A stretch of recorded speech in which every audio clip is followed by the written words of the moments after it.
We are going to finish up with random forests and then take a look at gradient boosting.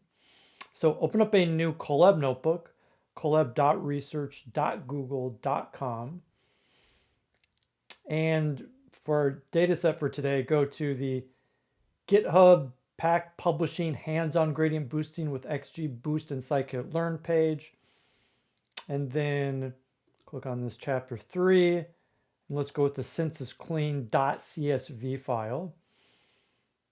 Click on this and get a raw file so that we can upload it directly into Colab. So copy in the URL, go over to your Colab notebook, put it in, quotes, and then go ahead and show the data. Recall to load data, df equals, well, we got to import pandas first. Import pandas as PD. Then df equals pd.read underscore csv URL df.head. Shift enter to run the cell.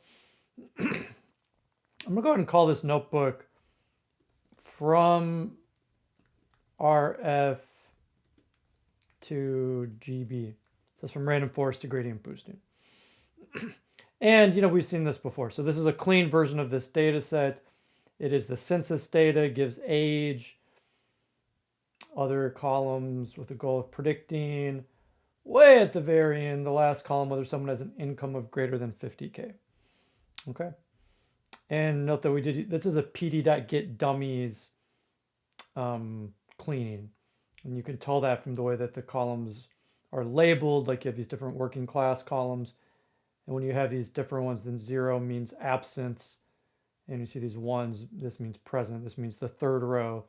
This person has a private working class, meaning they work in the private sector. Okay, so what are we going to do that we haven't done? Well, there are actually a couple cool things in random forests. So let's start by doing one of them. First, we got to get the random forest in here. Oh, and let me go ahead and actually split the data in advance this time. So first, we'll set X and Y. Okay. And X equals df.iloc for index location all rows and all columns up until the last one. And then Y will just be the last one. Okay, so all rows and then last column. Great. And now what we're going to do is we'll import a random forest classifier. So from sklearn.ensemble, import random. So it's a wait for it to show up. There it shows, random forest classifier. And recall that Y classifier versus regressor, because the target column is yes or no. It's either over 50K or it's not. Okay, so here's what we're going to do. We're going to build an initial model. So we'll say that, let's just call it RF for random forest equals random forest classifier. And importantly, I want to set the we're going to use a new hyperparameter here. It's called the OOB score. We're going to set it equal to true. Okay. So, I could have left it blank, put in nothing, put in whatever you want. You could change it in estimators. But we're going to learn about a new hyperparameter right now called the OOB score. And what does this do? Well, the idea is this. When you're building a random forest, the whole idea is that you're only selecting from a percentage of the trees. And this is it's random, they're randomly selected, but it's also to ensure differentiation between each tree in order to have a meaningful score, right? Because if all the trees are the same, you may as well just build one decision tree. Okay, so some of the trees are not being trained upon each round. Well, those can be used as a test set. And that's what the OOB score allows you to do. So let me show you how this works. So go ahead and fit it to the data, right? Fit it on X and Y. Note that we're not splitting X and Y into any training and test set or any cross-validation, okay? So let's go ahead and run that. You can see it's taken a moment because this data set is not small. Did it? It showed something. I guess it worked. And it says on the left 6 seconds, so not bad. Um, and but this, what is this saying? X does not have valid features. Did this come up earlier? X does not have valid feature names, but okay. Let's see if we can just get the OOB score. Anyway, this will be interesting to see. So RF, so how do you get it? Well, we fit it to the data so the score is available to us, okay? And you can access it through the OOB score. And there you see it. You want the second underscore there because it's an attribute. It's a provided score. So if we press Shift Enter, we get 85%. Okay? So it's 85% accuracy. It's using accuracy by default. So that's really cool because it's actually fast. It's one of the fastest ways to get a score, right? We didn't use cross-validation, which is on 5 different splits, and we didn't like score it on a separate test set that we held back. We used the fact that random forests actually do have trees that are held back each round. Okay, so that's the OOB score. I'm going to give it its own header here, right? So OOB score. And as usual, then I'll add in my first text header at the top. Just load data, nothing big here. Get in there. Okay.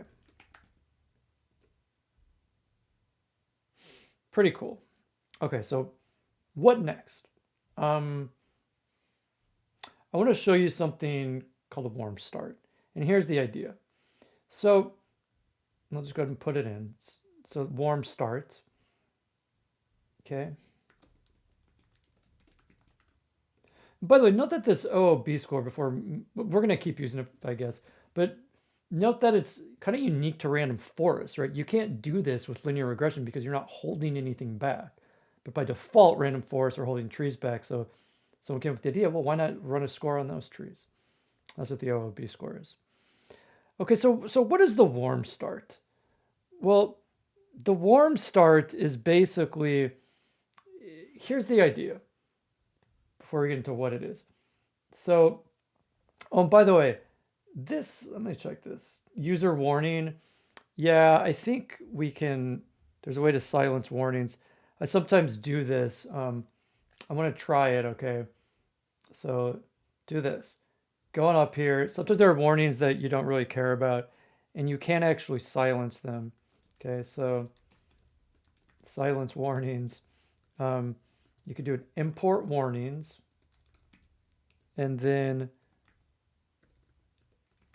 warnings dot filter warnings. Okay, and then in parentheses you can put ignore. Okay, so now I'm going to try to do a runtime restart and run all, and the idea being that I want to see if this little warning disappears. And if you're running, let's check. Yeah, see, it disappeared. And so it just shows that it was fit onto the data. I will say this, there's sometimes warnings that you don't want, that aren't really helpful to you personally. Well, you can silence them, and that's how. Again, what was that code? Import warnings, warnings.filter warnings, parentheses, quote, ignore. Okay. So here's the idea. Let's just start this a little more simply. Okay, so what I'm gonna do, I'm gonna copy this in. Let's say I'm gonna restart. And I want to change, we'll leave the OOB score in for the fun of it. I want to change in estimators. Okay. Let's say I want to see how it does to start small. I want to just go 25. Okay. Then I'm going to fit it, and then I'm going to get the score. Right. Okay. Let's see how it does. Okay, I get a comparable score, 84.5%. Now I say, okay, well, now I want to up it to 50 and I want to get the score. Okay. This is different than like the idea here is, I want to see how the scores change as n estimators goes up. So I change this to 50. Now, when I do this, it's of course because I'm reinitializing the model here, it's starting over. Okay. Right? I mean, you're resetting the model. So I run it and it should take probably a little longer because it's twice as many trees. You can see it goes from 1 second to 3 seconds. Okay. So the idea of the warm start is as follows. If we're going to increase in estimators, is there a way that we can actually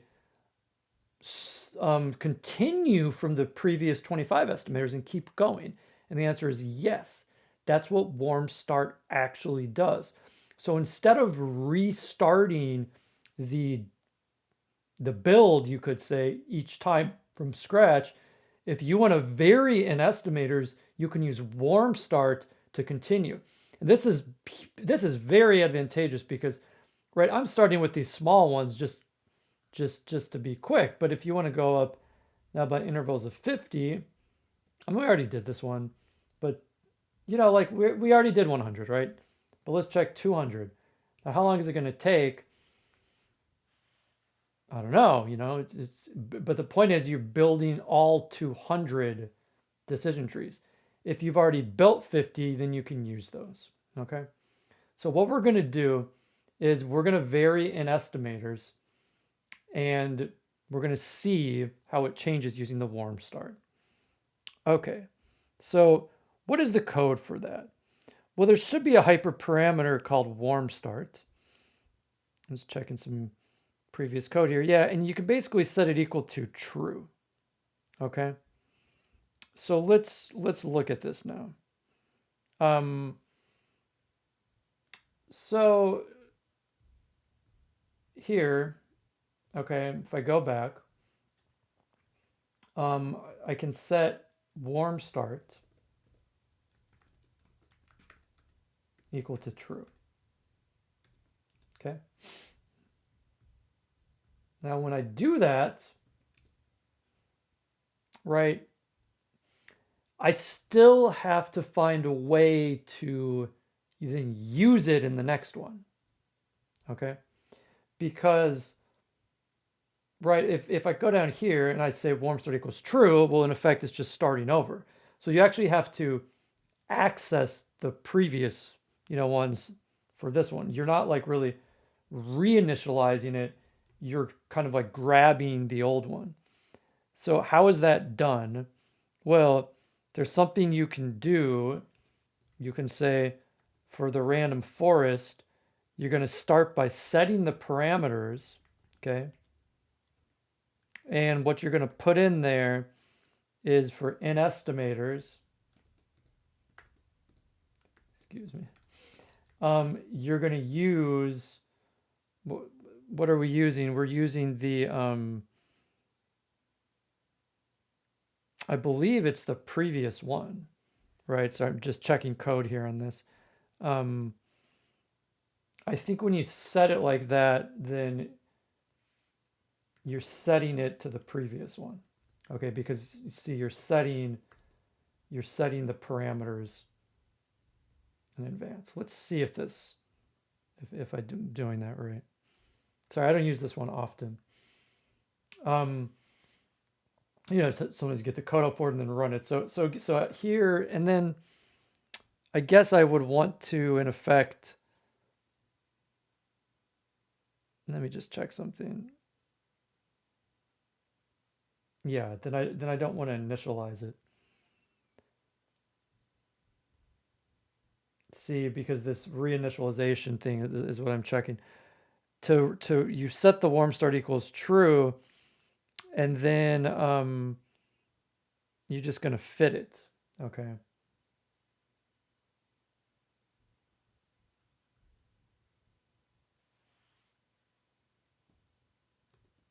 Okay, I'm pausing here because something is missing from the code. But let's just focus. I'll get the second piece in a minute. But this part of it, I mean, if you run it, right, it's basically going to do the same thing, right? The point is you can now access this previous code.